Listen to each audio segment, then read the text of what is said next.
এটা নিয়ে আমি বাড়ি করছি। আমার আর কিছু নাই, আমার আর কিছু নাই ভাই। আর আমাদের ঘর বাড়ি সারা জীবনের কষ্ট দিয়ে করা ঘর বাড়ি নিলামে দিয়ে দিচ্ছে। কে কে আমার ঘরের মালিক কেন নিলামে দিচ্ছে? আমি জবাব চাই সরকারের কাছে। আজকে উচ্ছেদ হয়, কালকে ওখানে আবার দখল হয়, কালকে ওখানে আবার বিল্ডিং হয়, ওখানে দোকানপাট হয়, আবার কি করে এটা আবার 2-3 বছর পর আবার ভাগে। আরে ভাই ওখানে আপনারা বিল্ডিং করতে দেন কেন? যাওয়ার সময় নিশ্চয় আপনারা টাকা খান। আর নাইলে মনে করেন হচ্ছে এই যে দেশের যারা বড় বড় জায়গায় বসে আছে, একটা দেশের সরকারি কর্মকর্তা যারা আছে, ডিসি আছে, এসপি আছে, তারপর হচ্ছে ইউনো আছে, টিওনো আছে, আপনারা কি জানেন না এই বিষয়টা? আপনারা জানেন না যে ওখানে হচ্ছে, ওখানে কাজকর্ম হচ্ছে, আপনারা তখন কেন আটকান না? তখন কেন আটকান না? নিশ্চয়ই আপনারা ওখান থেকে কিছু পান, নাহলে আপনারা কেন আটকাবেন না? পরবর্তীতে এসে কেন উচ্ছেদ করতে হবে?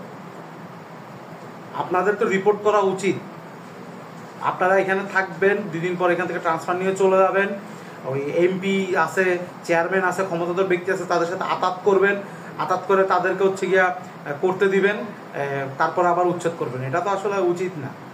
আর এই যারা আছে সরকারি যেগুলো পলিটিক্যাল যেগুলো ব্যক্তি আছে, ওগুলো তো আরেক মাদারচোদ, ওগুলো বড় বড় মাদারচোদ, ওগুলোর মতো মাদারচোদ আর নাই।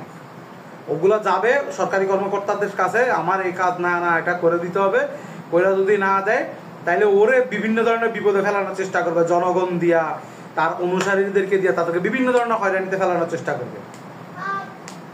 এই নেতা আর এই কর্মকর্তা দুজনের সংস্কার হওয়া উচিত।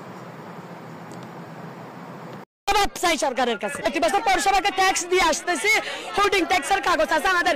আচ্ছা আমাদের জায়গা যদি অবৈধ হয়, পৌরসভা আমাদের কিভাবে ট্যাক্স নেই?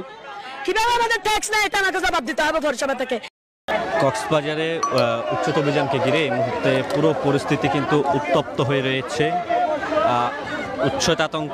উচ্ছেদ আতঙ্কে বসতবাড়ি হারানোর শঙ্কায় হাজারো মানুষ, তারা